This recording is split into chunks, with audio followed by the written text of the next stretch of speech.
Floyd can't hit it. Gets his own rebound. Powers it up again. Still can't hit it. Tapped in by Martin. Boy, great effort that time.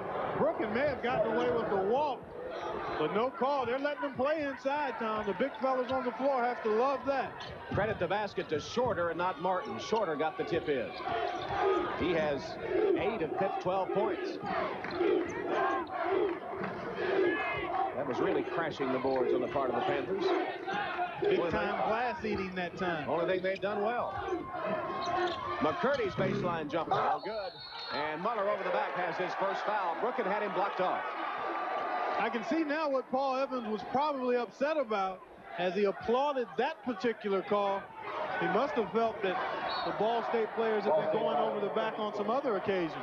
I think he was just trying to fire his team up, maybe, and kind of stir up the pot a little bit to get him going. Excellent point, Tom.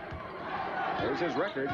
Of course, in his 16th year overall, he's been at Pittsburgh for 2. He was at Navy. Pretty jump hook by Brian Shorter. He's virtually unstoppable down there when he catches it like that. He didn't put it on the floor, so you can't double team him. He just made a quick, strong move. He has 10 of the 14 Panther points.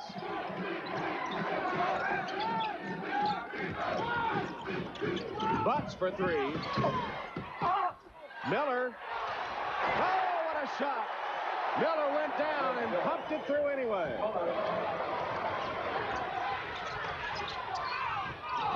Here's the outside shot by Matthews, good, and a pushing foul on Shorter. That's his 3rd foul. Well, he's certainly going to have to sit down now. You're rolling the dice when you leave a guy like him on the floor with 2 fouls simply because he's such a physical player, and it's so hard for a guy to adjust and change his style of play. And I didn't see the foul, but nonetheless, that's 3. So Darrell Porter will come in to replace Brian Shorter, who checks out with 3 fouls. He has 10 of Pitt's 17 points. We've got a timeout on the floor with the score, Ball State 25, Pitt 17.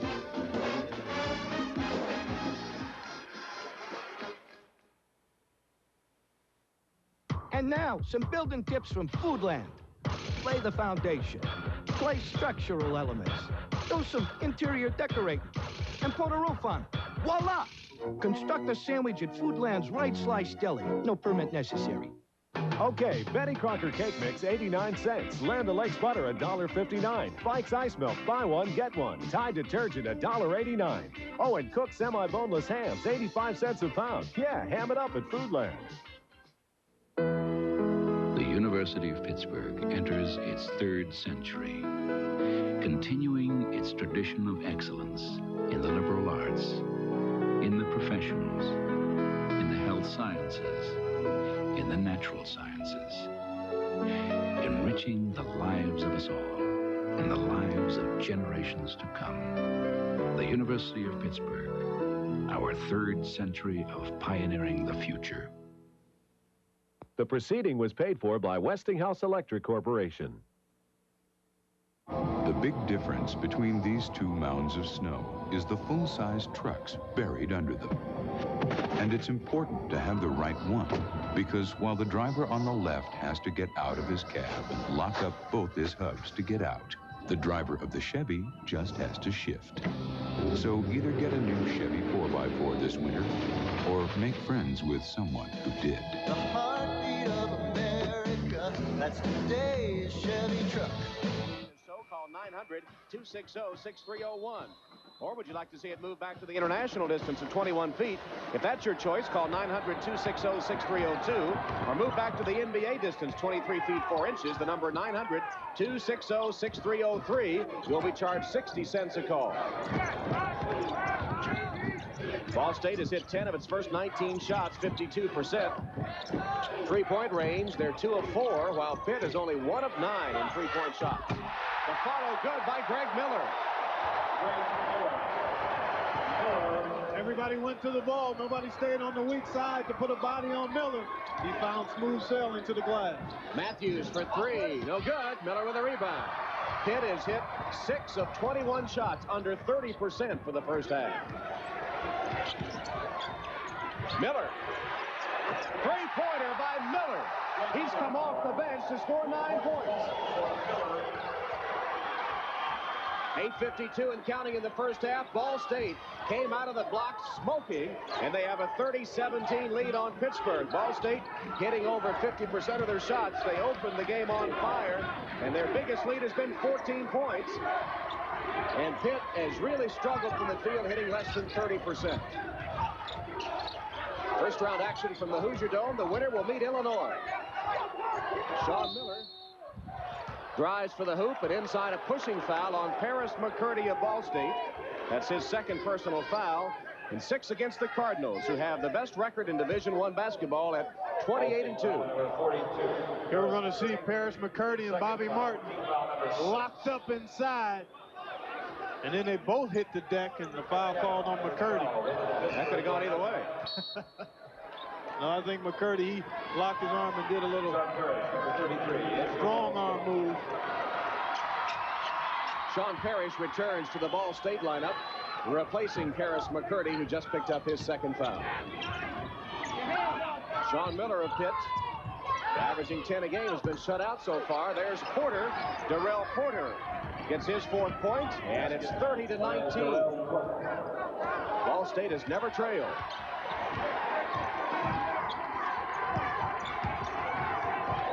Pitt in a 1-2-2 zone right now.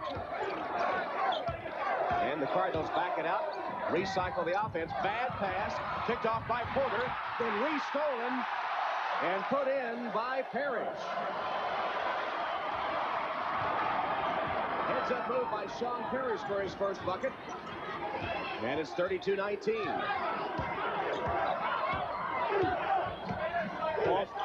Ball State's an opening in a man-to-man for the last 5 or 6 minutes of this half. They've gone to a zone, and it's worked well for them.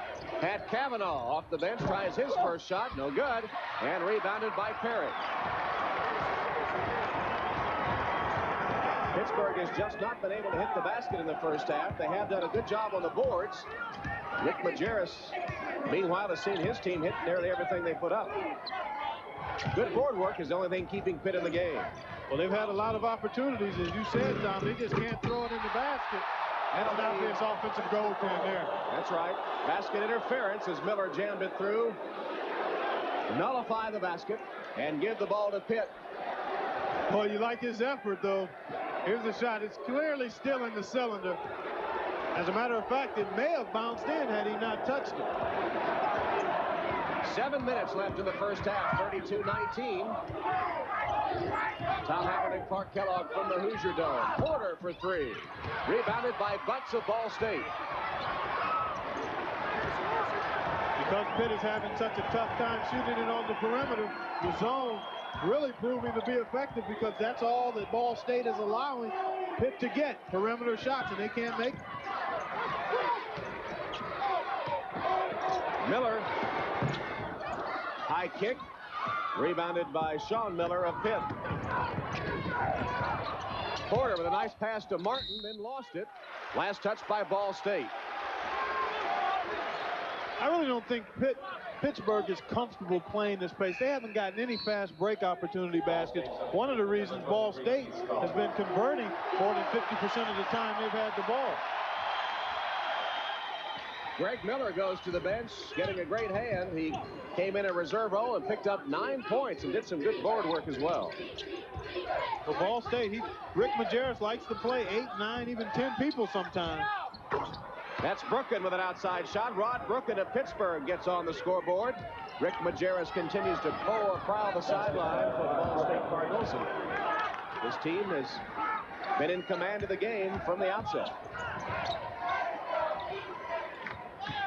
Well, what's great about these two teams, not a senior on the floor.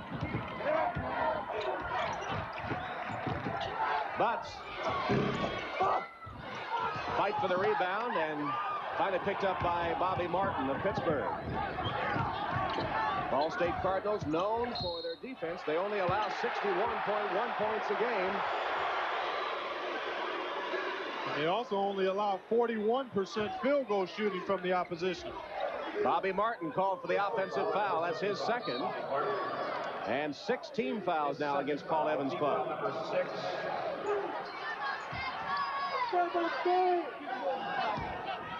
32-21, approaching the 5.5-minute mark.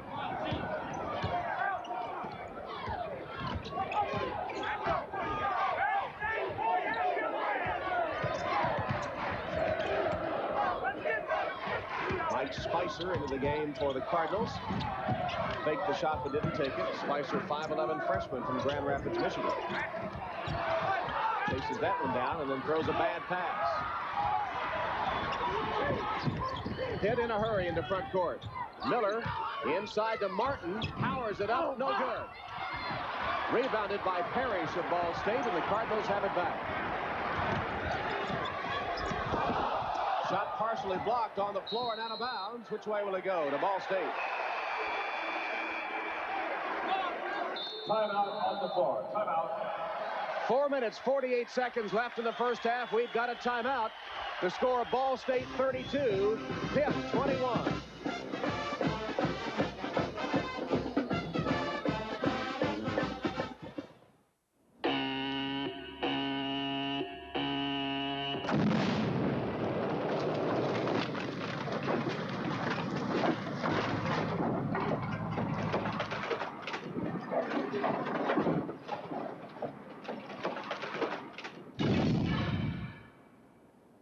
Genesee, brewed the same traditional way for over 100 years. It's not just a beer, it's a Jenny.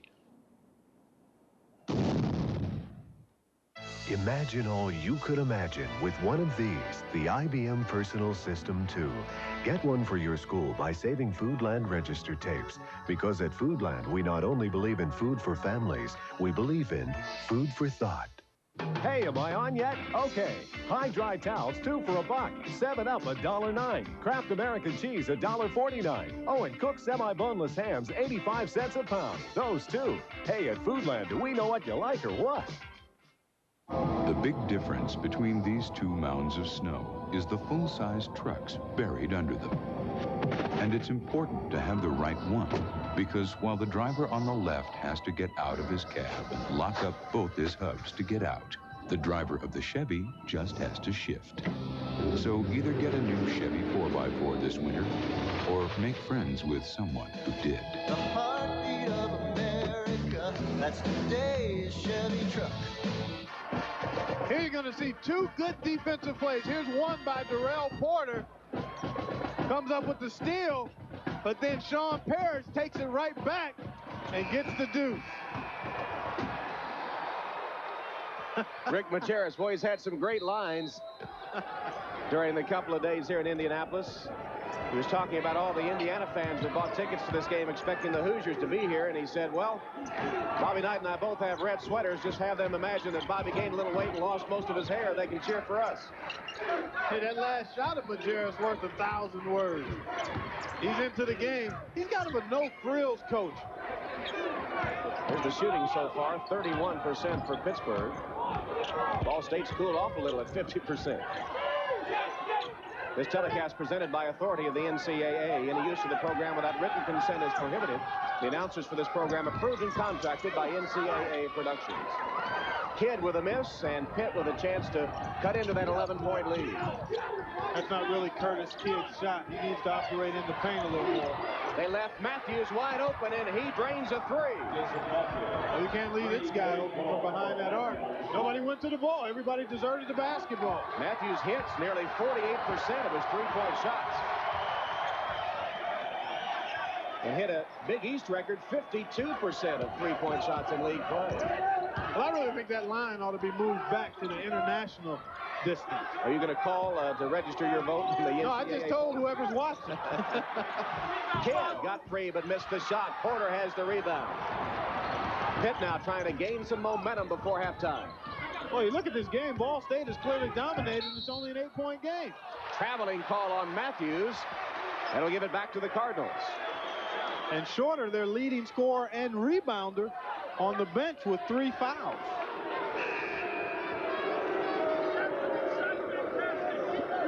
Ball State substitution number 32, Roman Mueller. Roman Mueller returning for the Ball State Cardinals, replacing Stalling. There's Mueller, 7'1". 32-24, the lead for the Cardinals of Ball State, who have never trailed. Mueller. Battle for the rebound, taken down by Pittsburgh.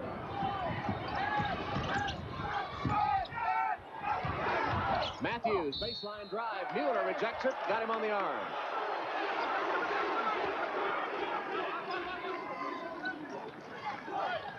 Matthews always trying to convince people he can go to the basket as well as shooting on the perimeter. Gets great penetration along the baseline. Denied by Mueller. Here it is again. Jumps in, strong move. Mueller came down on top of him. Got a lot of basketball, though, going up. Jason Matthews set a Big East record, hitting 92% of his free throws in league play. For the season overall, he's 89.7%. Tied a record by hitting 34 straight free throws earlier this season. And Pittsburgh gradually getting right back in it. They're only down 6 points now. They once trailed by 14. Ball State has been parked on 32 for a while. Been a little more aggressive in this zone defense, the 1-2-2. They've been able to get out and challenge shots by the Cardinals and been able to do a job on the backboards and get to the other end for opportunities. Harris is open, can't hit it.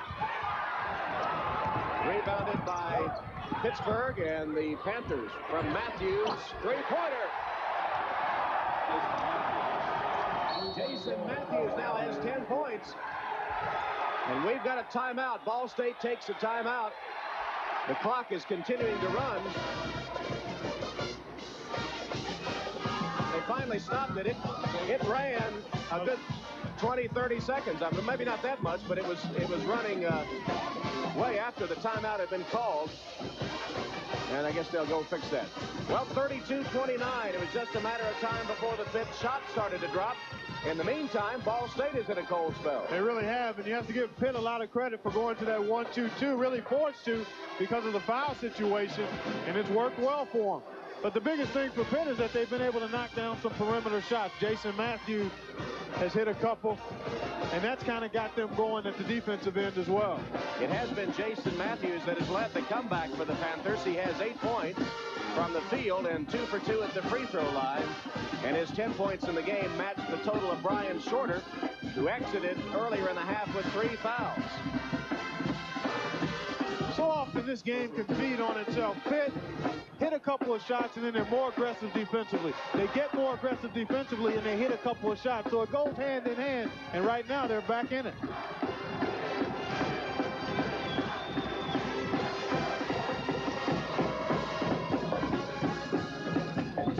(32-29), Ball State leading Pittsburgh with 2:15 left in the first half of play. Jason Matthews has led the Pitt comeback. They once trailed by 14. Here he is, knocking it down from behind the arc. Nothing but strength. The Panthers on a 10-0 roll at the moment with 2:15 left in the half. They're doing all this without their leading scorer and rebounder Brian Shorter, who's on the bench after picking up 3 quick fouls. Now a little full court pressure out of the timeout by the Panthers. Ball State has played into Pittsburgh's hands on the comeback by hitting a scoring drought of their own. Rick Majerus gets Greg Miller back into the game. He was a super sub earlier in the half, came off the bench to pick up 9.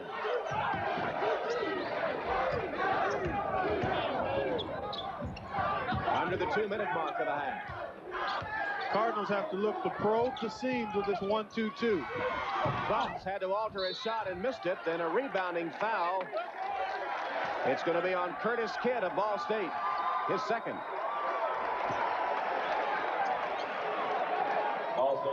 Here's the penetration, tough off-balance shot by Butts, and there we couldn't. Here we get the foul right there. Curtis Kidd over the back of Sean Miller, and you can just about mark these in the book. That was a mugging. Well, Sean Miller, we told you what a good free throw shooter Jason Matthews was, 92% in Big East play, and he hit 34 in a row. Well, Sean Miller has the Pitt career record for free throw shooting, 87.2%. And for this season, he is 91% from the line. That's his first point of the game. Well, about 10 years ago when I was a high school senior playing in some of the different all-star games across the country with Dominique Wilkins, Isaiah Thomas, Sam Bowie, and the like of that outstanding 79 class, Sean Miller was a young kid doing dribbling exhibitions at halftime of some of our games. He's come a long way since then. He was coached in high school by his dad, John, and plays like a coach's son. Really does. Does all the little things, all the intangibles, rarely gets out of himself. It's a 1-point lead for the Ball State Cardinals. 1:20 left in the half.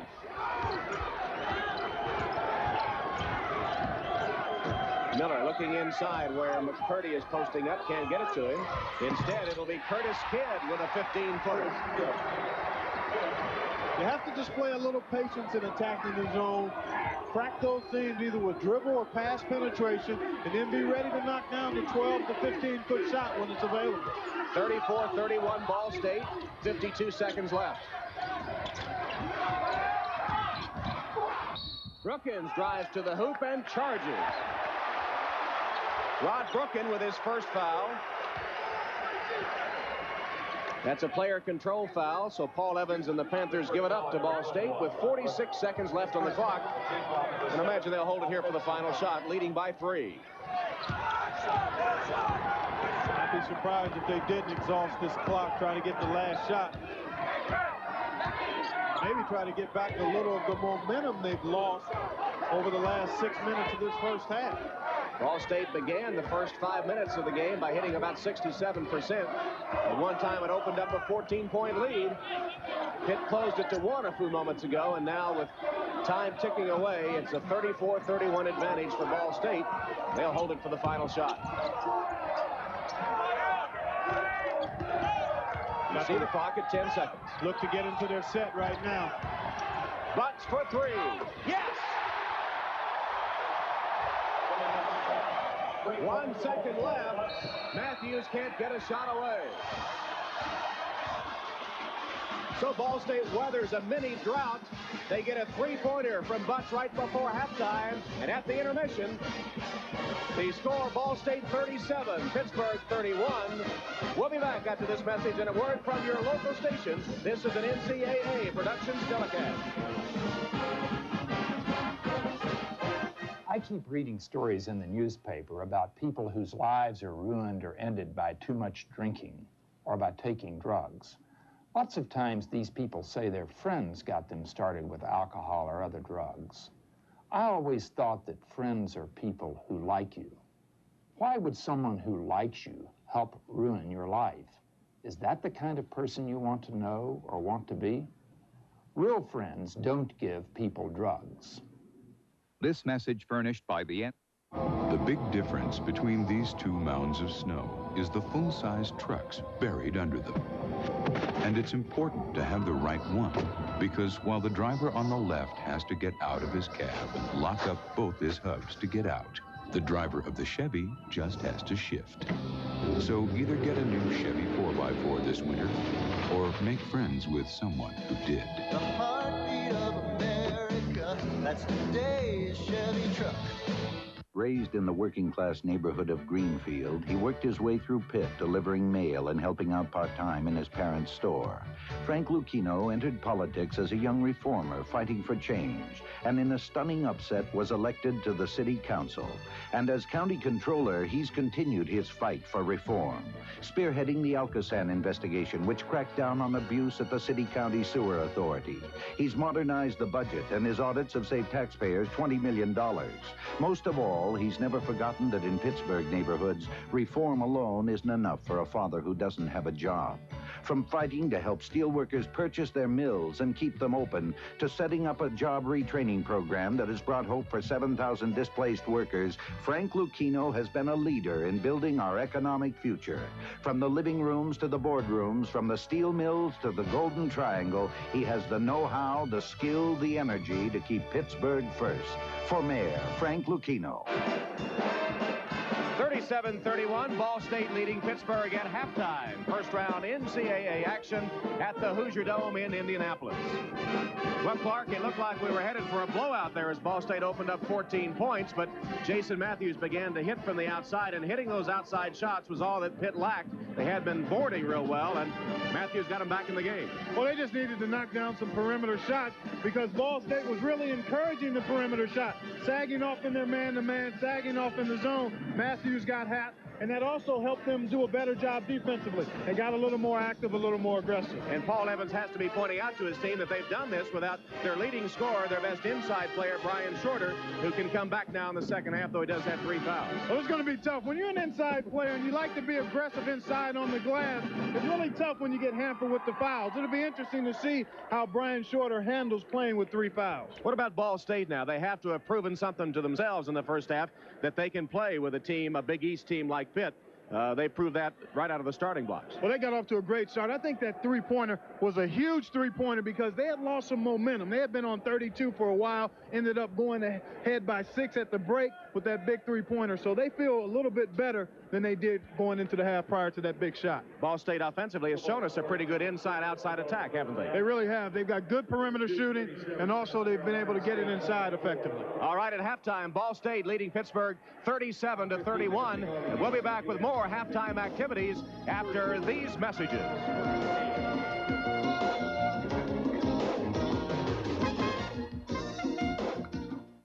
Ma'am, so what do you think of Wendy's new chicken parmesan sandwich? Autentico, la mia ricetta. Mama says it tastes like hers, too much like hers. Chi ha rubato la mia ricetta? No, Mama, nobody stole your recipe. No, è mia sorella Antonetta. It wasn't your sister Antonetta. When are you going to stop blaming? For real Italian taste, try the new chicken parmesan sandwich now at Wendy's. Whole chicken breast filet, real mozzarella, and a rich tomato sauce.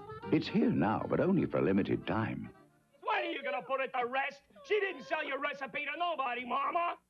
Here's the leader in compact trucks, Ford Ranger, with important advantages that Chevy and Toyota don't have. Go with the leader. You're in four-wheel drive at the touch of a button.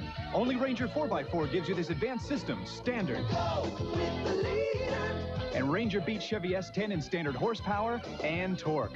It's today's best-selling compact truck. Go with the leader. Ford trucks. Get 4.9% financing or up to $750 cash bonus on 89 Rangers. And now, some building tips from Foodland. Lay the foundation. Place structural elements. Do some interior decorating. And put a roof on. Voila! Construct a sandwich at Foodland's Right Slice Deli. No permit necessary. Okay, Betty Crocker Cake Mix, 89 cents. Land O'Lakes Butter, $1.59. Fikes Ice Milk, buy one, get one. Tide Detergent, $1.89. Oh, and Cook Semi-Boneless Hams, 85 cents a pound. Yeah, ham it up at Foodland. Halftime at the Hoosier Dome with Ball State leading Pittsburgh 37-31. Well, 1988 was Dick Schultz's first full year as the NCAA's executive director. Schultz spoke recently with Frank Bowl of WDAF-TV in Kansas City about the state of college athletics. Let's take a look now at part of that interview. I think you spent a good portion of the first year and a half traveling the country, campuses all across the nation. What kind of feedback are you getting from them? There are a lot of issues out there involving intercollegiate athletics, the structure of the NCAA, the integrity issues, everything else that goes along. And there's a real mood to make some positive change. And that's the exciting thing about it, that people are ready to do things differently. They're ready to do some refining of everything that we do. The only catch is that when you say people, well, what are the changes you'd like to see? You have about as many ideas as to what that change should be as number of people you talk to. And I think that's to be expected with the great diversity that we have in this organization. What kind of message are you taking to those people? I asked for a meeting with the chief executive officer, either the president or chancellor, a representative of their governing board, or members, their athletics director, their faculty representative.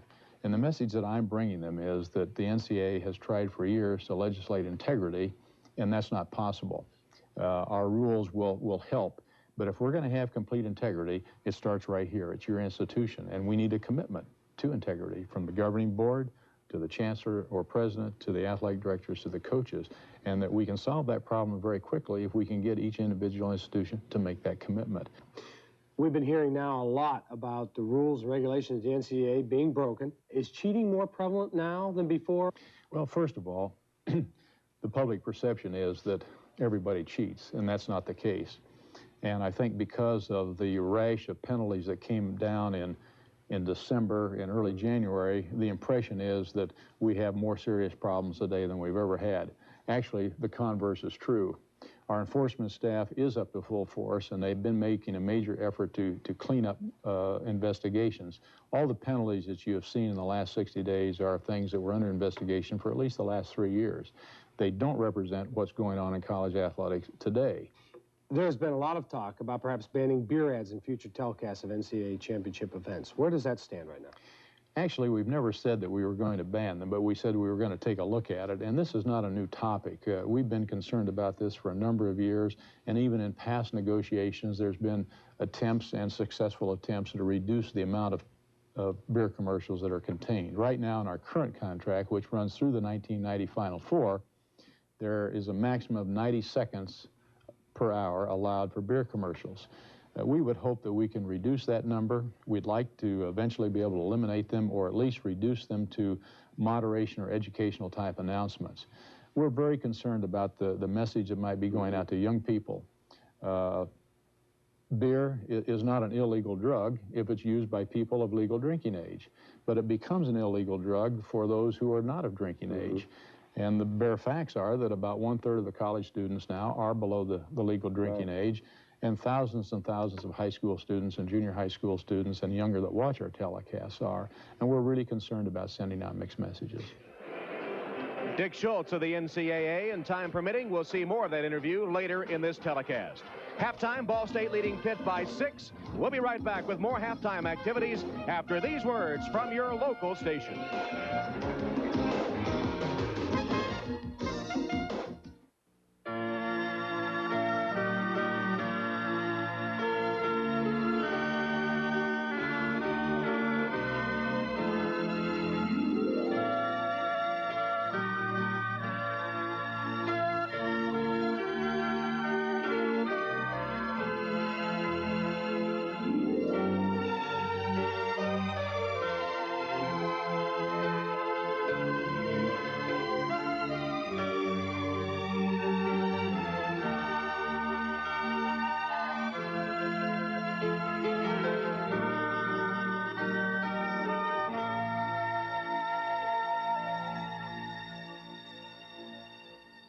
The spirit continues. The University of Pittsburgh, our 3rd century of pioneering the future.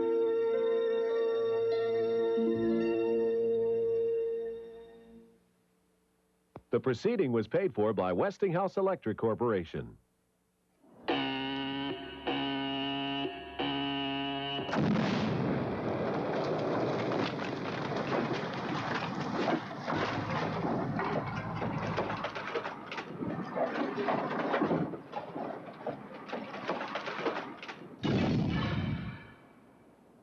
Genesee, brewed the same traditional way for over 100 years. It's not just a beer, it's a Jenny. Here's today's leader in big pickups, Ford. Ford leads in the important advantages that Chevy can't talk about. Go with the leader. Ford leads Chevy with a longer, wider, deeper box that carries more maximum payload than Chevy. Go with the leader. This Ford costs $715 less than a comparably equipped Chevy, and that's leadership in solid value. Go with the leader. Ford trucks. Get a $500 cash bonus on selected 89 Ford F-Series trucks. More on the trial of Stephen Mignogne tonight after the game. Know that you saw your team get off to a little slow start here, but happy to have them back in the tournament for the 11th time. And really, the new year began on a very positive note for you at the NCAA convention when you had 2 players, one current and one former, honored by the NCAA. Well, they really did, Tom, and we're quite proud of that. I don't know that it may be unique in NCAA history where you had a silver anniversary award winner on the same platform with a current top 6 winner. We're very proud of both Mark Stepnowski, our top 6 winner of current, and Paul Martha, of 25 years ago. I think they exemplify, obviously, what is really good about intercollegiate athletics. I know you have the athletic department in good shape at Pitt. You have your basketball team back in the big tournament and looking for big things from your football squad in '89. Well, we are. In fact, I'm looking right up at our football coach sitting up there. He's a great basketball fan as well. Yes, Mike thinks he's going to have a pretty good team this year. We're no longer a young team. We've got some experience coming back, had a good recruiting year, and we're looking forward to a big year. All right, thank you very much, Dr. Ed Bozick, the athletic director at Pittsburgh. And currently, Dr. Bozick's team on the short end of the score. It's 37-31, the Ball State Cardinals. Let's go now to Clark Kellogg. Clark? Well, joining me right now, the athletic director of Ball State University, Don Purvis. Comment on the first half. Your club got off to a good start. Yes, we did, Clark. We got out of the box very fast. We had some excellent shooting early in the game. And, of course, we couldn't be more pleased about that. But there's another half to play, a long way to go, and I look for a very close game. This has just been a wonderful year for the basketball program at Ball State University. How does that trickle down and affect the rest of the athletic programs at Ball State? Well, there's no question but what it's 100% positive. 28-2, best record the university's had in basketball in 68 years of collegiate competition. And we're in the process of building a new 12,000-seat arena on campus. And obviously, the timing couldn't be better. There's more excitement, more enthusiasm for Ball State basketball than any time in our history. And it's just been a real great year. Well, Don, thanks for stopping by and joining us. Good luck. My pleasure, Clark. Thank you. All right, let's go back to Tom Hammond. 37-31, Ball State leading, and we'll be back for the second half of our game right after this.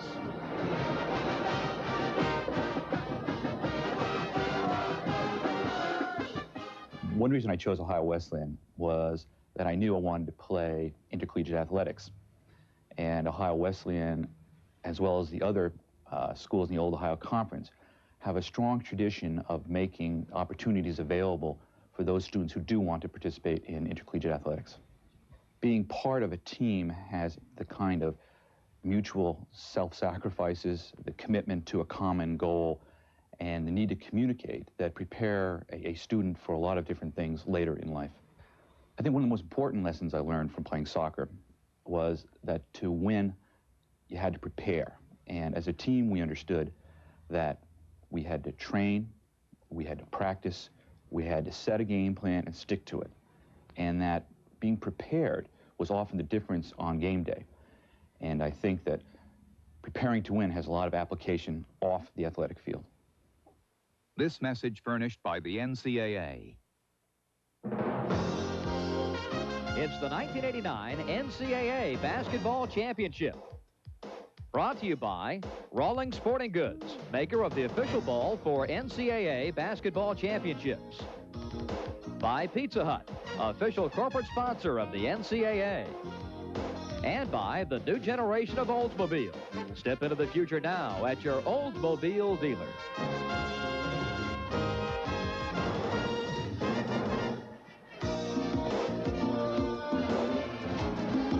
Sponsored in part by David L. Lawrence Convention Center, Western Pennsylvania's premier meeting and convention facility. By Cub Cadet, makers of tough tractors for your little corner of the world. And by Genesee Brewing Company. Boy, could I go for a Jenny now. Getting ready for the second half at the Hoosier Dome. Tom Hammond and Clark Kellogg, 37-31, Ball State leading it. Ball State began the game shooting the lights out and then cooled off, and Pittsburgh has been ice cold throughout the first half. Here are the stats, Clark. There you look at field goal percentage. Ball State at 46. They started out well over 60. Pitt only at 36%. Free throws significant only because Pitt has made every one of theirs. Rebounds allowed Pitt to stay in it when the going was tough earlier. Turnovers contributed to Ball State's quick start. And of the 19 Pitt rebounds, 9 of those off the offensive board. So an important statistic as you look at the individual scoring. Butts, including that three-pointer right before halftime, has 13 points. He's the top scorer for either team. And for the Pittsburgh Panthers, their leading scorer at halftime, Jason Matthews with 11, who keyed the Pitt comeback. And then Shorter, with 3 early fouls, went to the bench with 10 points. Here's that play just before halftime, a three-pointer by Butts. Boy, this was a huge basket, Tom. Again, they had been stagnated for the last part of the first half, and to come down to the last play of the first half with that kind of basket. And Brian Shorter, of course, had to leave with 3 fouls, and if they can get him back in gear, this is what he can do. Boy, you know what's great about that move? The ball doesn't touch the floor. You see so many big guys catch it in the paint and then take that one rhythm bounce. Catch it in there, square up, and turn and shoot the little baby hook. Shorter was the only Pitt player that could score in the early going, and then it was Jason Matthews that finally started to hit the outside shots that brought Pitt from 14 down to within a point at one stage of the first half. Butt's three-pointer right before halftime makes the margin 6 as we get ready to start the second half of play. The winner of this one moves on and has the dubious honor of playing Illinois in the second round. The Illini, a tough team. One of my picks to get to the Final Four, and I feel like if they get there, they could win it. Two teams go with their original starting fives. There's a pushing foul right off the bat on Curtis Kidd of Ball State, and that's the 3rd foul on the Cardinals' leading scorer. Boy, this is really going to be interesting now. Here we get a look at it. Kidd bumping, just a slight push. Boy, all the contact that's going on out there in the first half. Maybe that one could have gone uncalled. Shorter, Martin, Matthews, Miller, and Porter for Pittsburgh.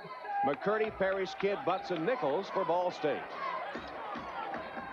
Kidd and Shorter now both with 3 fouls. And anytime you're an aggressive player, I used to like to play inside and rebound and bang.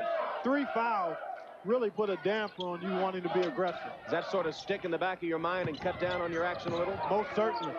And that's the worst thing that can happen when you're out there playing such an instinctive game as basketball, because you just want to react, but those fouls harness you a little bit. Matthews misses the first shot of the second half, and here's Martin called for an intentional foul as he apparently hit Paris McCurdy in the mouth. So an intentional foul on Bobby Martin of Pittsburgh, and that's his 3rd personal. Boy, no hesitation on the officials' part. I mean, immediately the crossed hand, so there was no doubt. I missed it watching the basketball. Paul Evans picked up a technical foul in the first half, and he's shaking his head on that one.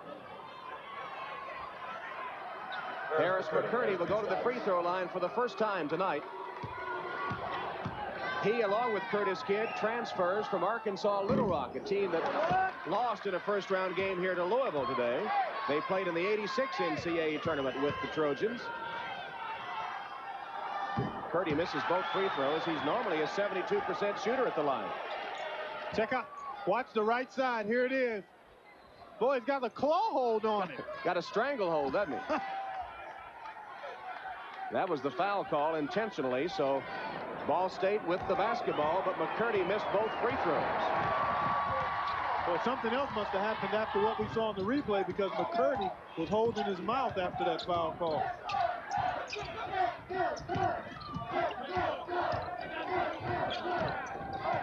Pitt standing at 1-2-2. Butts shoots over the zone, can't hit it. Kidd taps once, batted around a couple of times, taken down by Matthews of Pittsburgh. Here's Miller in a hurry. Porter gives it in to Shorter, left-handed, he got it. The ball did not touch the floor again, and the big fella shows you he can do it with both hands in close. Pitt closes to within 4. Ball State still looking for its first points of the second frame. Nichols open, can't hit. Rebounded by Shorter of Pittsburgh. And the Panthers again attacking. Porter almost walked, didn't he? Yeah, he did. That's really a shot you have to knock down, Tom, that open 15-footer that Nichols didn't bury. 37-33, Ball State. Shot from the corner, no good. Martin pulled it down, but stepped on the baseline. Well, I don't know if McCurdy didn't get away with the push there. A lot of contact between he and Martin.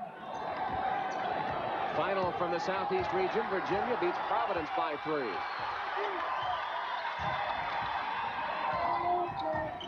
Parrish gives it up to Kidd, who hits the baseline jumper and hits the seat of his pants as well.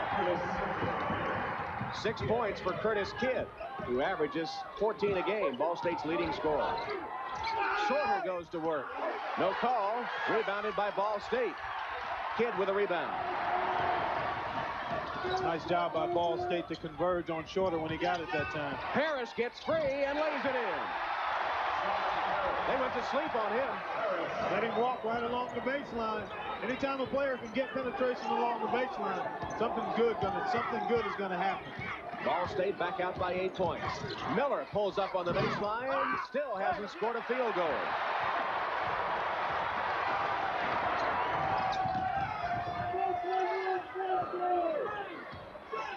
Nichols sets up the Ball State offense. Sean Miller's 0 for 6 in the game.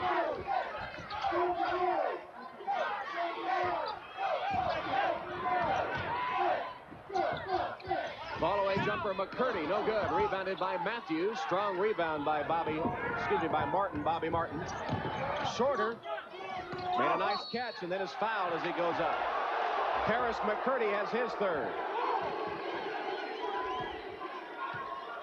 Well, all the guys doing battle inside with 3. Martin and Shorter for the Panthers with 3. McCurdy and Kidd. Nice look here by Miller. And watch the catch and the balance he maintains on the catch. Look at that great balance and able to get back into play and try to get it up towards the hoop and draw the foul. That's not very easy to do. Like Parrish fouled him before it was called on McCurdy. As Shorter misses the free throw, he had hit his first 4 at the line in the first half.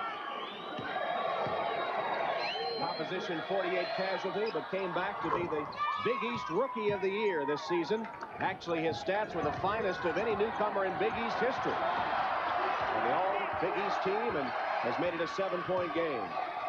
Well, when you get into that 2010 club, there aren't many guys in the pros doing that on a night-in and night-out basis. 12 games this season, he had the double-double. Parrish open from 15, got it. Parrish has had 2 hoops in the second half, 6 points for the game. Out of bounds, last touch by Nichols of Ball State. Rod Brooken into the game for the Pitt Panthers. The 6'5" junior from Pittsburgh who played in the first half, scored 2 points. He replaces Shorter for Paul Evans' Pitt Panthers. Rod Brooken had a big game against Oklahoma earlier in the season when the Panthers upset the Sooners. He had 24 points and 4 steals. Kavanaugh is also in for Pittsburgh. Pat Kavanaugh, 6'3" junior from Grove City, Pennsylvania. And Ball State picks it off. McCurdy comes up with it.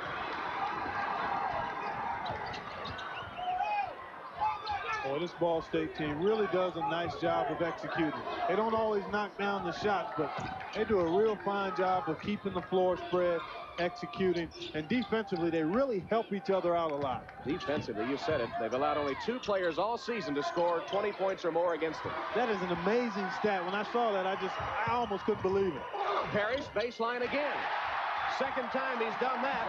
He scored 6 points already in the second half. And Ball State leads it by 11. Almost a steal by Nichols. Boy, the Cardinals' confidence growing with every possession, Tom. And that's a dangerous situation to be in if you're the Pitt Panthers. Shorter and Miller return for Pitt. You see the partisan crowd clad in red. Ball State in Muncie, Indiana. You know, you wonder at tournament time when you play a team in the first round that you haven't seen an awful lot that plays in a weaker conference, it's almost impossible not to overlook them as a basketball player. It's so tough. Here's that foul as Sean Parrish goes over the back for his first personal. Well, good inside position on the rebound attempt by Brooken. And Parrish over the top. On that same theme, I think Ball State, representing the Mid-American Conference, perhaps on a bit of a mission, too, with a lot of incentive to prove that 28-2 record, the best in Division I, is no fluke. Nichols with some tough defense called for the personal foul. But that was just good pressure on the ball, and Nichols penalized as he picks up the foul, but he's hollering to the official, good call. Here we get a look. Good stance, active hands. Oh, that's excellent defense there. So Pitt gets a break. They have the ball with just over 15 minutes left, and they throw it away. Nichols leads a 3-on-3 break. Butts to the hoop, no good, and a foul.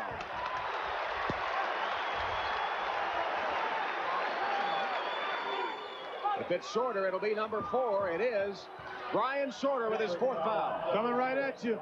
Butt's going to take it to the hole.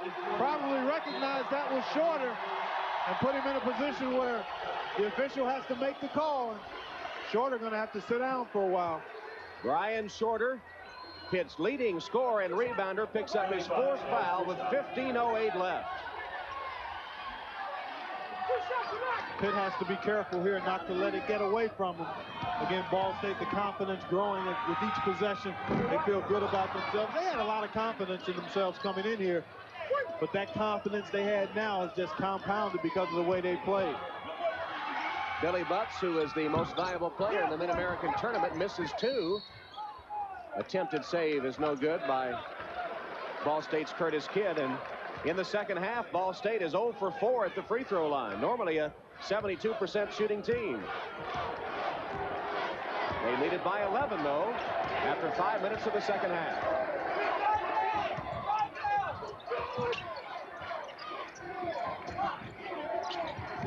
Miller looks inside. Playing without their best inside player, though, Brian Shorter. Excellent point, because Bobby Martin not quite ready to flash that time. Miller wanted to get it to him inside. So Matthews shoots a 3 from outside. Jason Matthews with his 14th point.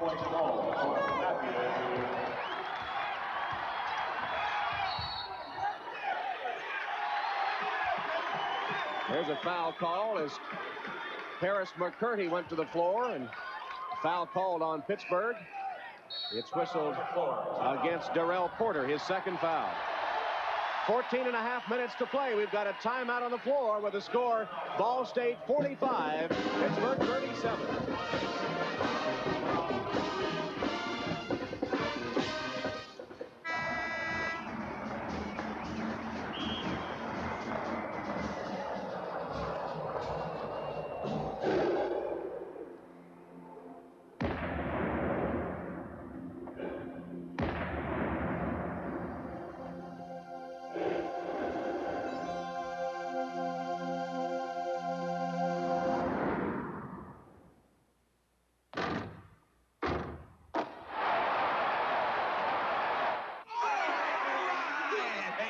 Want a slice of pizza? Yeah. Me too. Nothing's better than a fresh, hot Pizza Hut pizza, and nothing's worse than not having enough.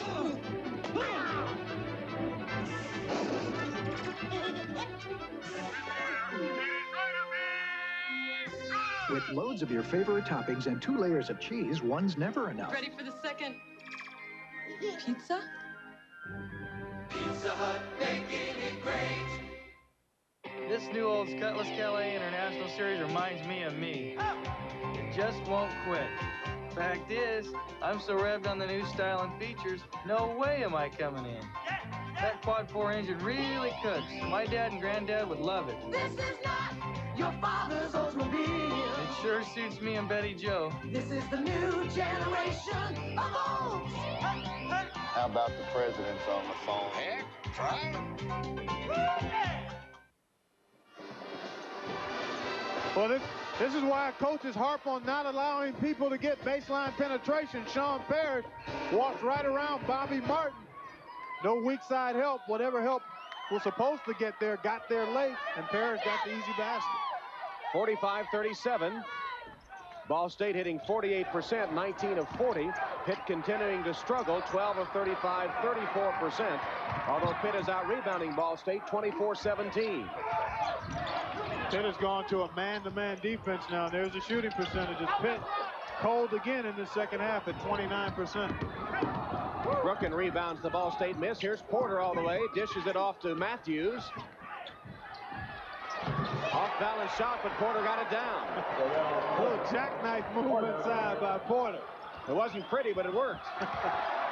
That's the lead to 6. Butts. Tough rebound. Martin kept it alive. Porter. Matthews got it. The Pitt Panthers get out on the fast break, and Jason Matthews converts it for his 16th point. Timeout. Ball State leads 45-41.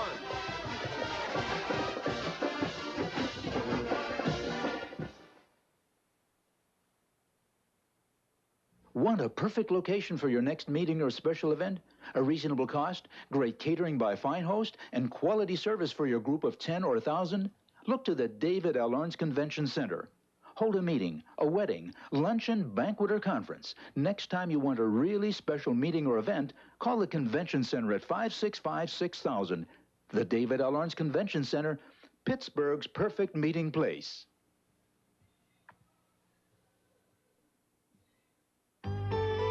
This is our country, and this, and this. And there's a tough tractor that's built with quality crafted American parts for the truly unique landscape of America. It's the tough tractor that's been American made for over 25 years. This tractor's a Cub Cadet. All American from the ground up. Cub Cadet. Tough tractors for your little corner of the world. Frank Lucchino, a strategy for Pittsburgh's economic future. A new cabinet-level economic development director reporting to the mayor to cut red tape and focus city programs on business growth. A new targeted job strike force headed by the mayor to recruit new industries and new jobs.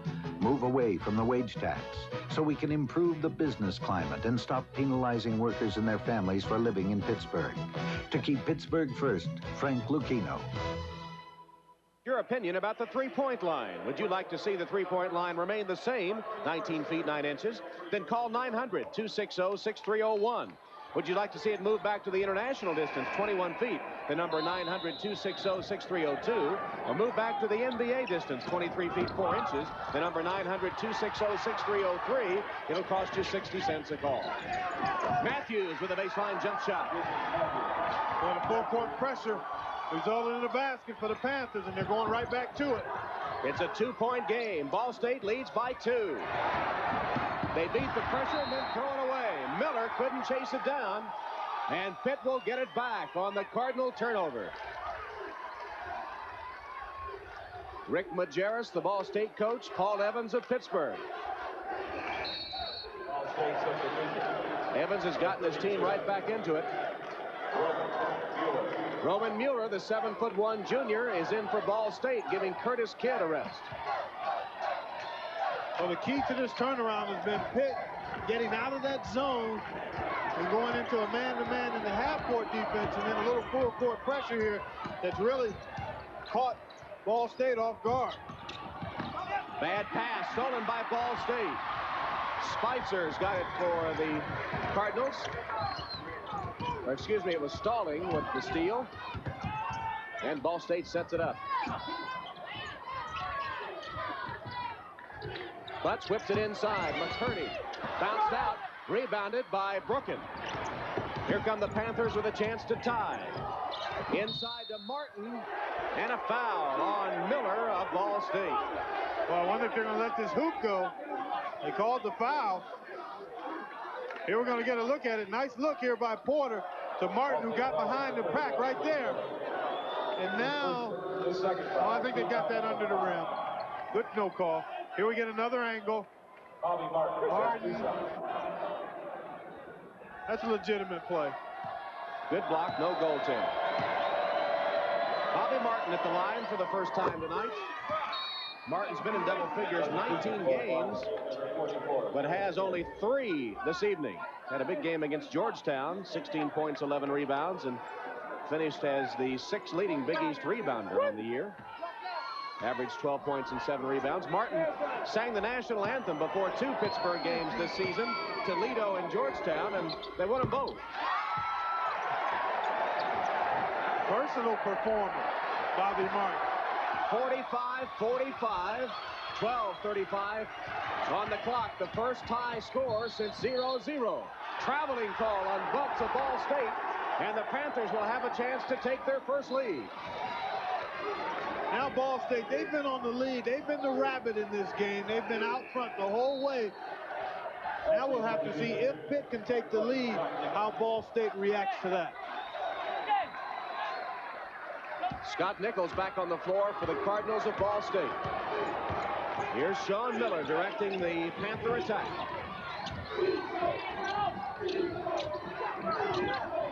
Porter for three, short, and rebounded by Starling, who's immediately fouled.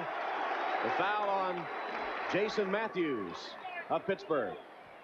Well, I don't know if that's the shot you want when you're trying to grab the lead for the first time. Maybe a little more ball movement. Maybe after you've moved the defense. See, only a couple of passes, and then Porter pulls up with the three. Didn't have a chance. And then Matthews comes in after the rebound with a careless reach-in. Crowd of over 37,000 at the Hoosier Dome, breaking the NCAA first-round record. Miller for three. Rebounded by Matthews. Here come the Panthers. Brooken gives it back to Matthews. Laid it in. Pittsburgh has its first lead.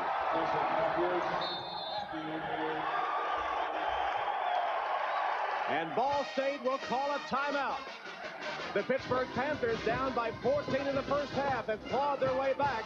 And with a timeout, it's Pittsburgh 47, Ball State 45. Cross the road, cross the road, cross the road to Kentucky Fried Chicken. Burgers don't have it, pizzas don't have it, only one place has it. Cross the road to Kentucky Fried Chicken. Only Kentucky Fried Chicken has the Colonel's original recipe of 11 herbs and spices. So when you want that one and only taste, come on over to our side of the road. Cross the road to Kentucky Fried Chicken, yeah. Cross the road, cross the road. The 1989 Buick Regal. It brings a new kind of style to the American road. It's a regal new feeling, a style that's appealing, the look of a Buick today.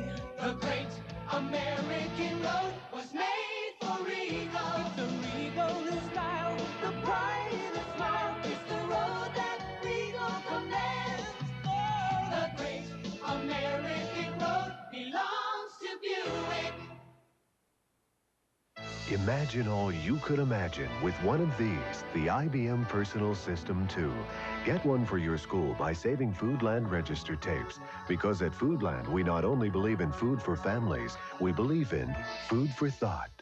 Hey, am I on yet? Okay.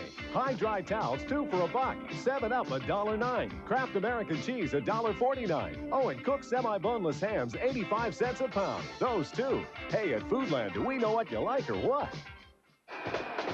Here's a beautiful fast break by the Panthers. Matthews out ahead to Brooken, and Matthews, little give and go right down the gut for the deuce. When you put that kind of pressure on the defense, Brooken got out and ran, put pressure on the defense. They have to scramble to try to find Matthews, and the rest of those guys coming in a delayed situation weren't able to do it, and they got the 2 points. Pass break basket by Matthews gave Pitt its first lead as he became only the 3rd player this season to score 20 against Ball State. 47-45 the Panthers, up to 40% shooting now for Pitt. McCurdy misses from inside. Tough rebound by Brooken, and the Panthers with a chance to add to their lead. 13 straight points by Pittsburgh. And a foul on Ball State, I believe on Miller. That'll be his 3rd. The Panthers now know they've got the Cardinals reeling. Look at this cut to the hoop by Brooken. Half of a pump fake there, good enough to draw the foul. They're like the boxer that knows he's got his opponent staggering in a little weary leg. Rod Brooken has 2 shots. Rod Brooken will shoot twice. He started 5 games earlier in the year. Now the Panthers' 6th man. Not a good free throw shooter. In fact, that's an understatement. 44% at the line. That's not quite getting it done. Got a good roll on that one, though. And it's a 3-point Pittsburgh lead, 48-45. Full court pressure for the Panthers. Now they drop back out of it. 11 minutes, 15 seconds to play. Ball State hasn't scored since the 15:44 mark. Rebounded by Parrish, who saves it after the miss by Starling. Well, this is where McCurdy and Kidd have to step up. McCurdy's gotten 2 pretty good shots the last 2 possessions. Just hasn't gotten the ball down. They need to make sure they go to one of those two guys inside for a high percentage shot. Oh, missed twice. Kidd missed and McCurdy missed the follow, and then the technical foul for hanging on the rim. The bottom's dropping out for Rick Majerus and his team. Well, that kind of epitomizes the last 6 minutes. Here's a wide open shot for Kidd, who makes that regularly, and then McCurdy with the excellent foul doesn't get it. And then the compound matters. Here we go again. Kidd, wide open little two-footer. Alligator armed it. McCurdy missed the foul and got called for the tee. Alligator armed it. Yeah, short armed it. He didn't follow through. He didn't follow through on it. Majerus trying to find the combination to break the scoring drought. 15 straight points now for Pitt, and they have the ball.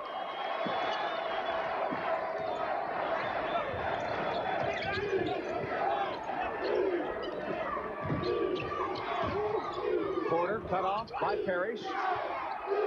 Back out to Sean Miller. Look at Sean Miller directing traffic. Looks exactly like a coach's son. Porter fires. No good on the floor. Picked up by Stalling. Here's Nichols for Ball State. McCurdy powers it up. No good. Rebounded again by Martin. He hands it off to Miller. Ball State still has not scored. Intercepted by Stalling. He comes the other way, and here's a foul called on Porter of Pitt. No, it'll be on Nichols of Ball State. They collided. They both wear number 20. And it's going to be Scott Nichols, number 20 in red, that gets his third foul. Well, interesting call. I think the official thought that here we get a look. Oh, it's just a cross body, but that was almost a clip. Oh, good call by the official. Scott Nichols trying to help his teammate out with a little cross body block. Might as well mark these in the scorebook. Yeah, Sean Miller, he's 3 for 3 tonight as Butts returns, replacing Nichols. Well, it's nice to have a microphone right near that net so you can hear it make that nice sound. You hear that? 4 in a row, and if you missed it earlier, for the season, Miller hits 91%. Now what? They say Miller was not the man fouled. That's right. It was Porter. Remember, Darrell Porter was the man, the 220s that collided. That's right, Tom. You're right on it. But no replay. Oh, there's no replay in this game. This is wrong. It was Darrell Porter that collided. 2 gift points for the Pitt Panthers. Watch it again. Oh, here it is. You can't miss it. 2 20s collided. Somehow number 3 got to the strike. Pitt has scored 17 straight points. I told you he was a coach's son. Those little tricks. He got away with that one. Kidd partially blocked, taken down by Pitt. The Panthers really have the momentum now. They've opened up 6 and they have the ball. Nothing really easy for Ball State. I mean, they've had a couple of easy shots, but for the most part, everything has been a struggle offensively this half. Matthews for 3. No good. Rebounded by McCurdy. Ball State has not scored since 15:44 on the clock. We're coming to the 9-minute mark. Kidd. Goaltending. Brooklyn with a goaltending, and that breaks the drought. I don't know if it was going to go in either. It looked like it was on line. It looked like it had enough legs to get to the hoop. Here we get another look at it. Not a smart play here by Brooklyn. I mean, these guys haven't thrown it in. They haven't even come close to making a shot, and then you're going to give them one. That breaks a run of 17 straight by Pitt. Although I think that one that was probably down. But the way they've been shooting, I would have taken my chances to see if it would have went. 6 minutes, 44 seconds. Ball State went without scoring a point. 51-47, a conference at the scorer's table. The 2 coaches are over there. Well, you know one coach isn't going to get there without the other one hustling to see what's happening.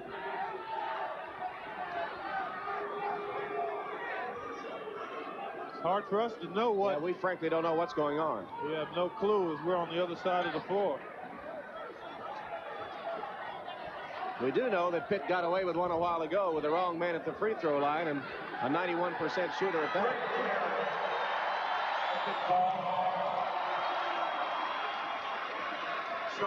Okay.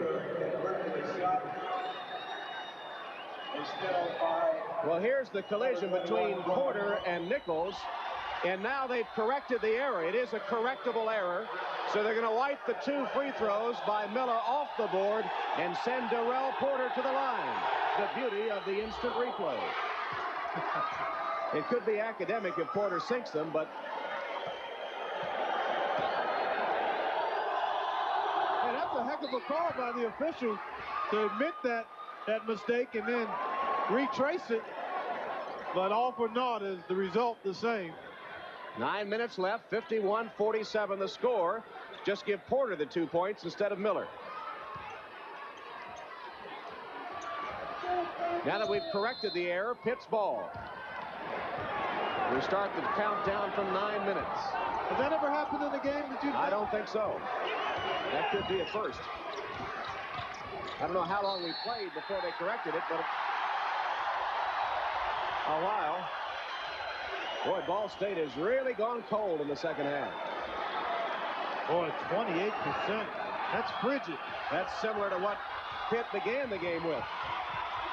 4-point lead for the Panthers. Ball State with the basketball and a foul away from the ball. It's called on Pittsburgh.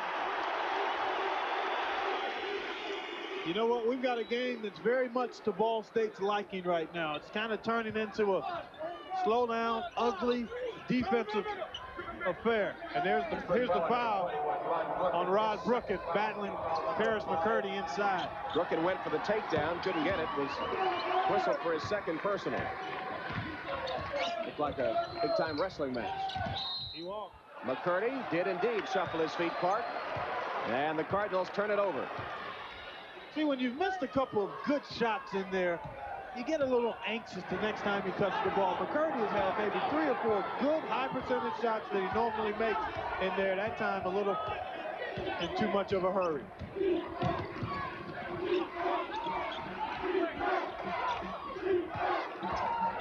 Miller straight away guarded by Butts. Fires a 3.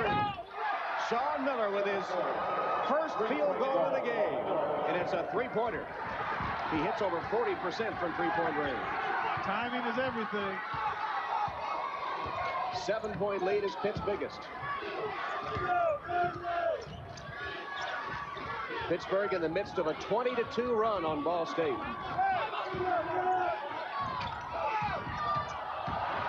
Stalling takes it to the hoop. Shot blocked by Martin. McCurdy follows. Got nothing but air, and Martin hauls it down. Boy, McCurdy has been intimidated in the second half inside. Well, he's missed a couple, and now Pitt has the momentum. They're challenging everything in there, so certainly can make you start thinking. Nice pass. Martin fumbled it and recovered.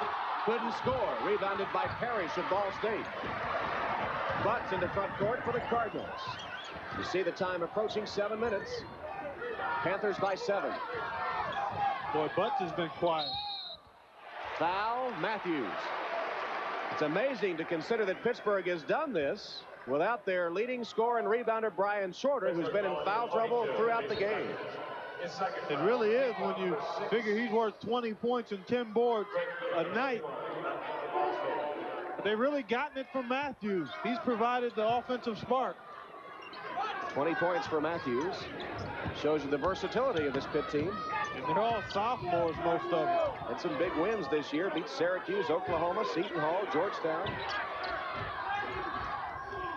Kidd is wide open. 10 points for Curtis Kidd. That makes it a 5-point Pitt lead, 54-49.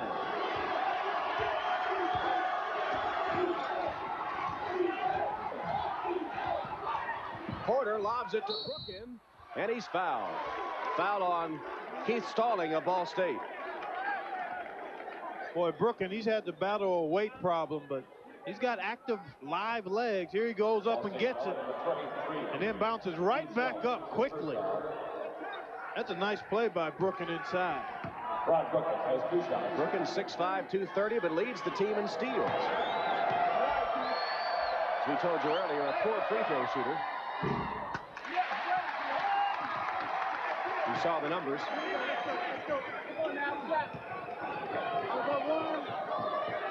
Although as a freshman, he hit some free throws to beat Kansas and Villanova. That one looked good. Yeah, he's 50% for the night, 2 of 4.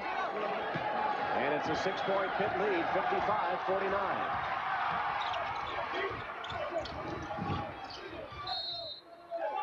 Pushing foul. Bobby Martin of Pitt has his 4th personal.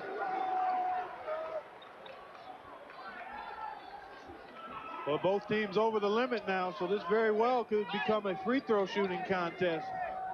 They're both good free throw shooting teams. Ball State 72.6 as a team, and Pitt 74.4 on record pace.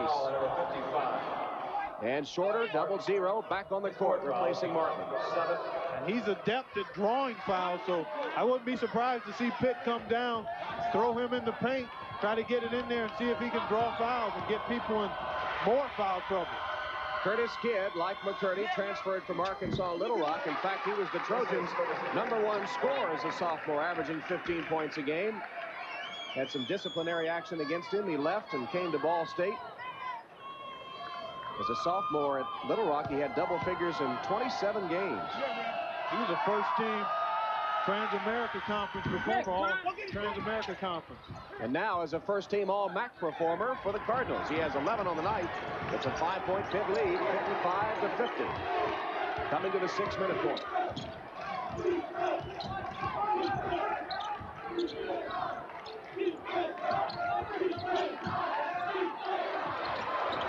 Miller can't hit it.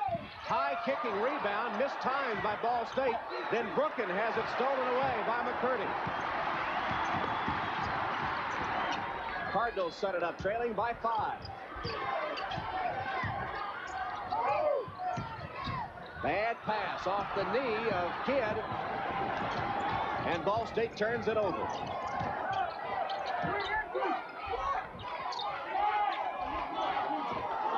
Jason Matthews at long range.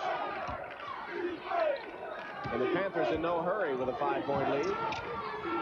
Clock under 5.5. Boy, Kidd and Shorter right on top of one another down on that right box.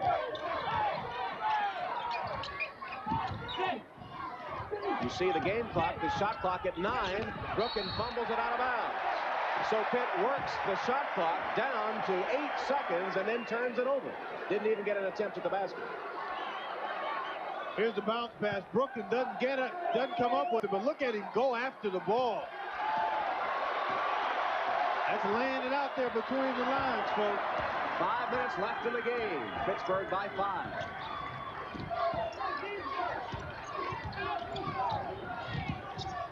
McCurdy, turnaround jumper, his first field goal of the second half. His 10th point of the game. Well, he needs to get going if Ball State is going to pull it out. They're down by 3.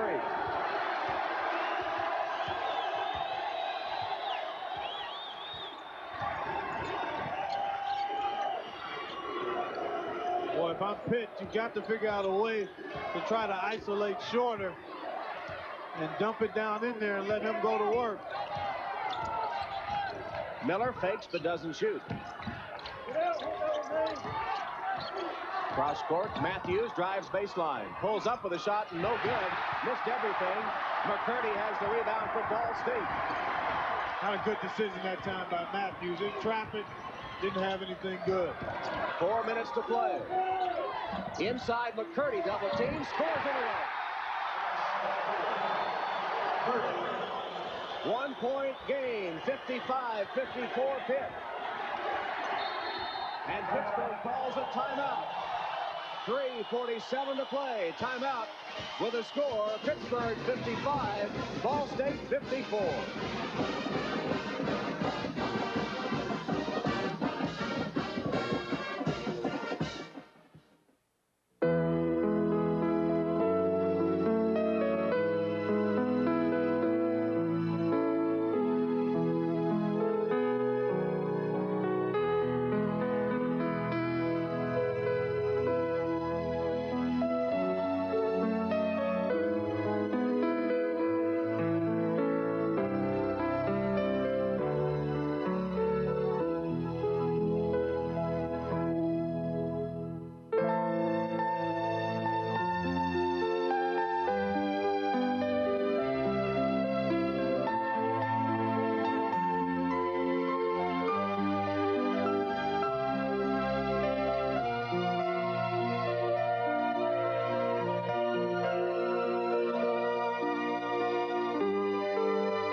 University of Pittsburgh. Our third century of pioneering the future.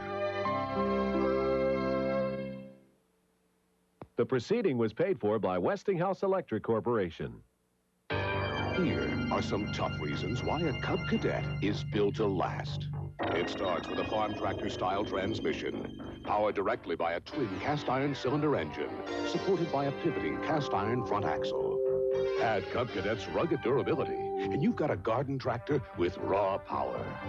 In fact, the only thing as tough as a Cub Cadet is another Cub Cadet. Cub Cadet. Tough tractors for your little corner of the world. 3:47 left. Mark, it's been a game of momentum. It's swung back and forth several times. It really has. Neither team has really been able to take control. Ball State had control for a while. And it was Pitt's turn, and right now we're down, as you see, the foul trouble to the final 3 minutes and 40 seconds. Pitt with some serious foul trouble. Matthews. Knocked out of bounds. Touched last by Brooken of Pitt. And Ball State, which weathered a 20-2 Pittsburgh run, has a chance to regain the lead. Clock ticking down, 3 minutes, 25. Well, you got to love the way Paris McCurdy, after struggling most of this half with his shot, has been the guy the last couple of possessions for Ball State.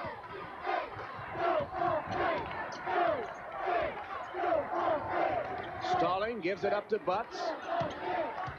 55-54 Pitt. Ball State has shown us a lot of depth tonight, playing a lot of players, and Rick Majerus shows a lot of confidence in his subs. Kidd, no good. Rebounded in there by Miller, who got it. Boy, has he been a lift off the bench. He's got double digits now, doesn't he? 11 points. And Ball State regains the lead, 56-55. Brian Shorter has to touch the ball this possession. They really haven't tried to get it into him. Porter, rimmed out, rebounded by Kidd.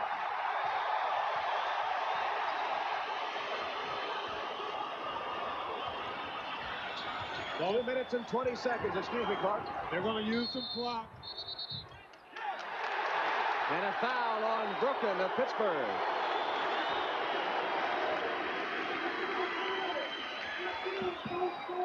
So we'll go to the Ball State line now to shoot 1+1.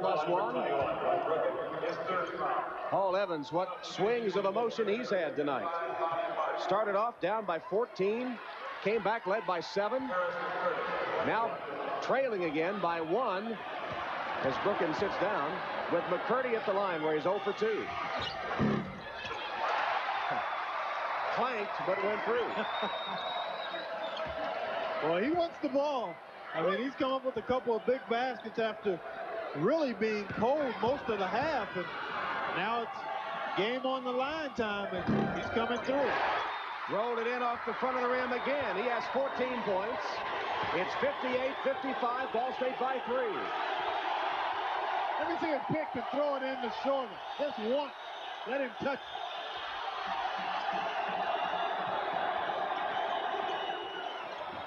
Ball State has scored 9 straight, and there's an interception. Miller comes up with a loose ball, but sneaks a peek at the clock, which shows 1:54. You see the clock on your screen. Kidd moves to the hoop and is fouled by Martin. That'll be 5 on Bobby Martin. Fouls out of the game with only 4 points.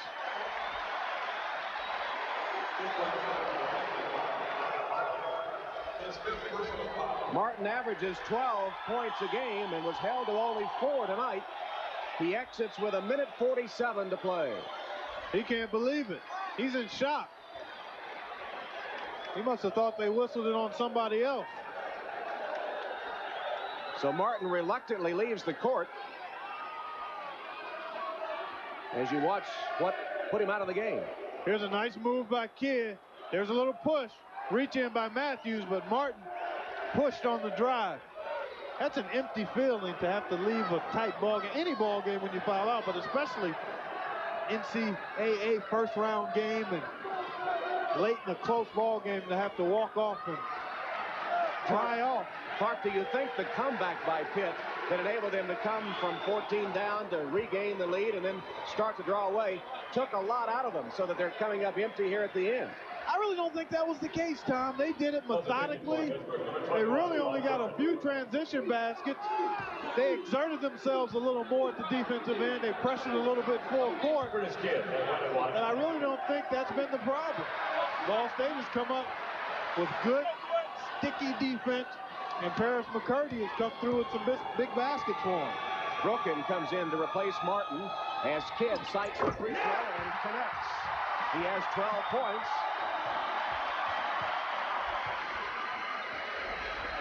First team All-MAC performer, former high school All-American out of Detroit, Michigan. I'll tell you what, he and McCurdy can bang with just about anybody across the country. They get in there and do it. Not the roll. 60-55, Ball State with a 5-point lead. They've now scored 11 in a row.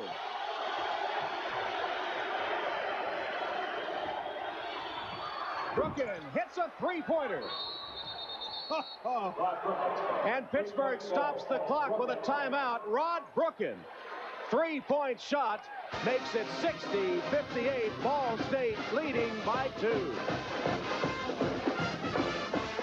Here's the leader in compact trucks, Ford Ranger, with important advantages that Chevy and Toyota don't have. Go with the leader.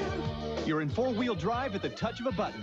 Only Ranger 4x4 gives you this advanced system, standard. Go with the leader. And Ranger beats Chevy S10 in standard horsepower and torque.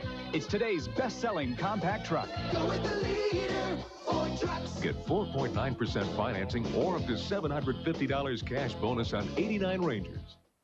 And now, some building tips from Foodland. Lay the foundation. Place structural elements. Do some interior decorating. And put a roof on. Voila!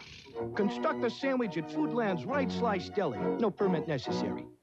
Okay, Betty Crocker Cake Mix, 89 cents. Land O'Lakes Butter, $1.59. Fikes Ice Milk, buy one, get one. Tide Detergent, $1.89. Oh, and Cook Semi-Boneless Hams, 85 cents a pound. Yeah, ham it up at Foodland.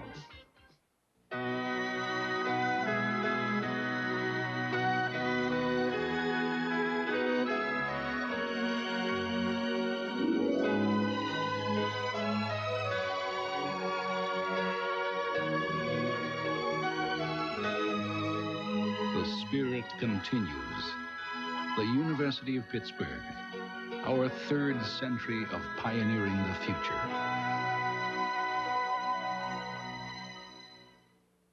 The proceeding was paid for by Westinghouse Electric Corporation. Baseman on this team, a junior, stepping forward here with the three-point bomb. Another angle. He shot that one like he meant it. 60-58, Ball State by 2. Full court pressure from Pitt. Clock now down to 1:25 seconds. Pitt needs a good defensive stand here. Ball State would love to get a deuce to put it back to a two-possession situation. Push off, Shorter's fouled out.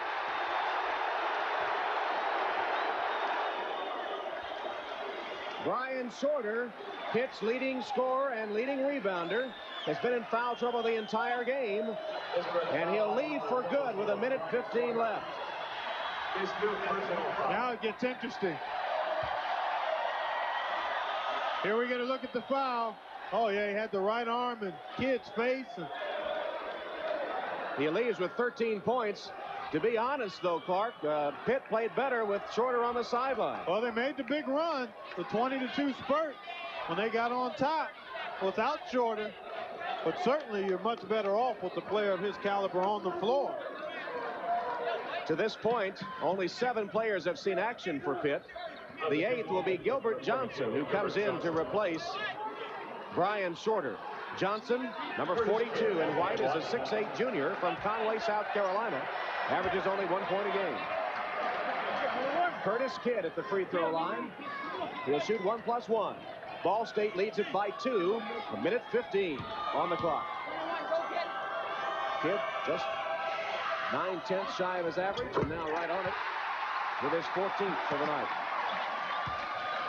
Rick Majerus, who coached at Marquette, was 12 years an assistant at Marquette under Al McGuire and Hank Raymond.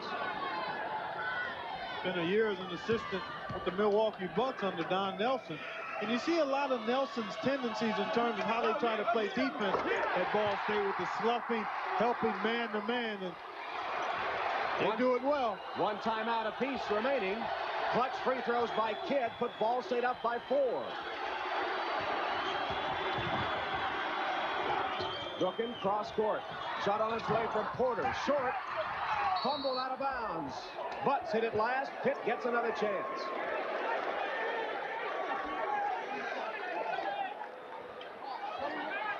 And even 1 minute showing on the clock. It's been a game of spurts. Right now, Ball State with the upper hand by 4. Matthews. Baseline jumper is no good. Foul on the rebound. Brooken of Pittsburgh.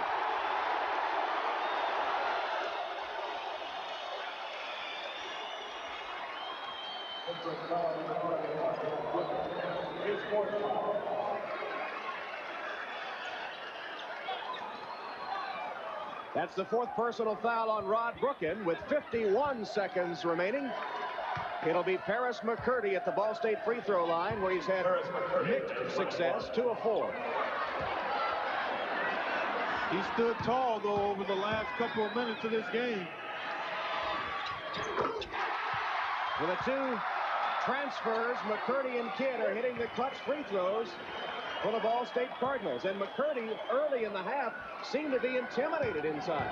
He regained his composure, and he's been a big factor in the Ball State comeback.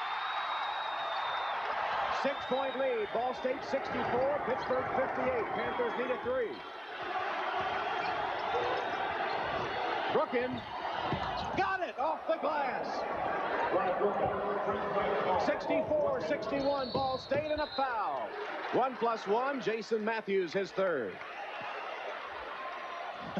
I know he didn't call that bank, but it counts all the same. Now it becomes a free throw shooting contest for Ball State. They've got to continue to knock down these charity tosses. Look at Brooken on this bank from dead center. Butts at the Ball State line. No good. Stolen by McCurdy. Ball State has it back. McCurdy with a clutch steal. And now Miller is fouled by Porter. Oh, that's a huge play by McCurdy. He's done it all for him down the stretch here. Big free throws, big hoop, and that steal. Brooken never saw him from behind it. Never saw him. And so Greg Miller, who's 2 for 2 at the line tonight and an 80% shooter on the season, will make Pitt have at least 2 possessions with 25 seconds left. Oh, it went all around and through.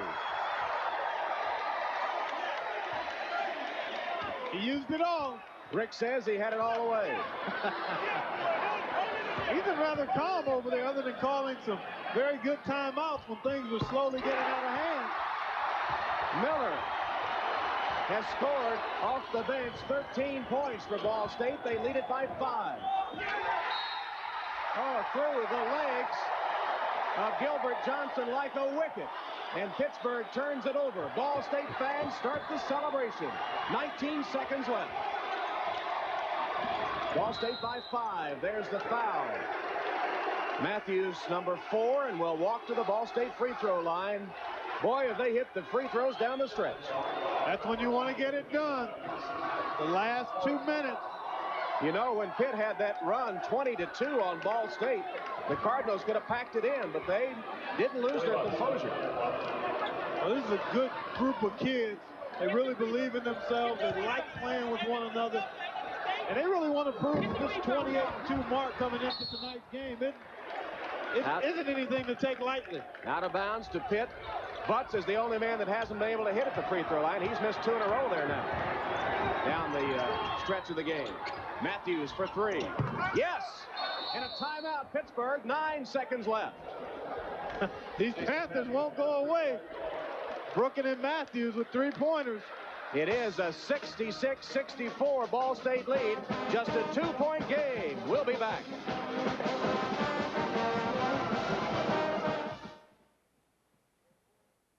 Here's today's leader in big pickups, Ford. Ford leads in the important advantages that Chevy can't talk about. Go with the leader. Ford leads Chevy with a longer, wider, deeper box that carries more maximum payload than Chevy.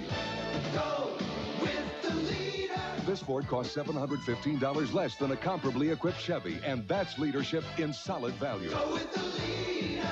Ford trucks. Get a $500 cash bonus on selected 89 Ford F-Series trucks.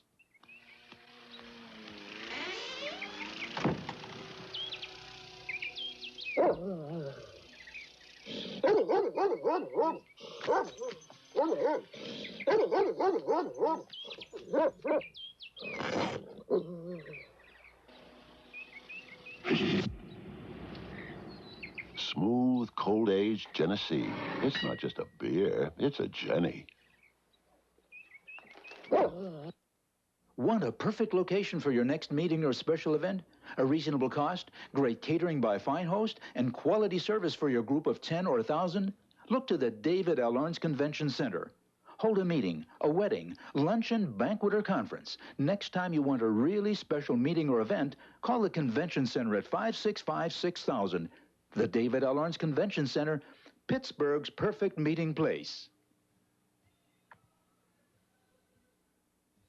Pittsburgh hitting the three-point shot. Tom Hammond and Clark Kellogg from the Hoosier Dome for the final 9 seconds. Ball State 66, Pittsburgh 64. Pitt calling its final timeout to set up the press. McCurdy fouled by Brooken. That's the 5th foul on Rod Brooken. He is the 3rd Panther to foul out. Boy, you hate to have him making the foul in that situation. He's knocked down a couple of 3-pointers to keep the Panthers alive here. Clock shows 7 seconds left.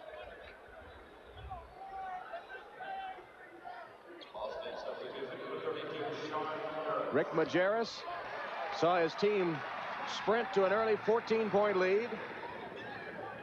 Then saw Pittsburgh come back in the second half to lead by 7. And over the last 8 minutes or so, it's been seesaw back and forth. Ball State has had the upper hand, and Pitt's hanging right in there with 3-point shooting. Pittsburgh substitution, number 42, Gilbert Johnson. Gilbert Johnson and Pat Cavanaugh are on the floor to replace the fouled out players. Cavanaugh, the man, a guard that just came in to replace Brooken. Here's McCurdy.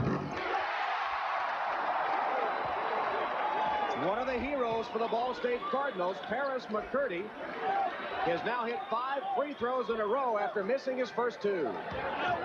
And they have been clutch tosses.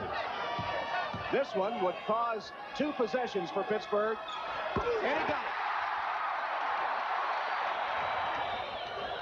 it. Miller lets fly with a 3. No good. 2 seconds left. Cavanaugh, and the game's over.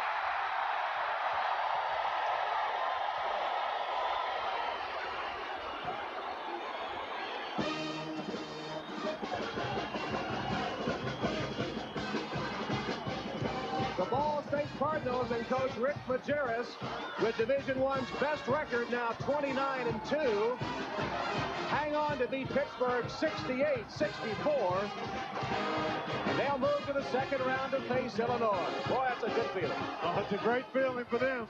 A lot of people doubted them, figured Pitt would win it easily, but these guys came out here and took care of business between the lines. Paris McCurdy to start a game for the Cardinals as he came up with big basket after big basket in the last 3 minutes. And what about the courage of Pittsburgh to come back and make a game of it, despite the fact their top gun, Brian Shorter, was in foul trouble? Well, the Hoosier Dome alive after Ball State takes a 4-point win. We'd like to take this opportunity to thank NCAA Basketball Committee Representative Tom Frericks, Tournament Manager Jim Schaefer, and Tournament Media Coordinator Chris Denari. From Ball State, Athletics Director Don Purvis, head basketball coach Rick Majerus and his staff, and Sports Information Director Earl Yestemeyer. From Pittsburgh, Athletics Director Dr. Ed Bozick, head basketball coach Paul Evans and his staff, and Sports Information Directors Linda Verzen and Larry Eldridge. This telecast is a production of the NCAA Communications Department. Dave Kaywood, Assistant Executive Director. The executive producer of NCAA Productions is Jim Marchione. Productions coordinator Gina McNeil.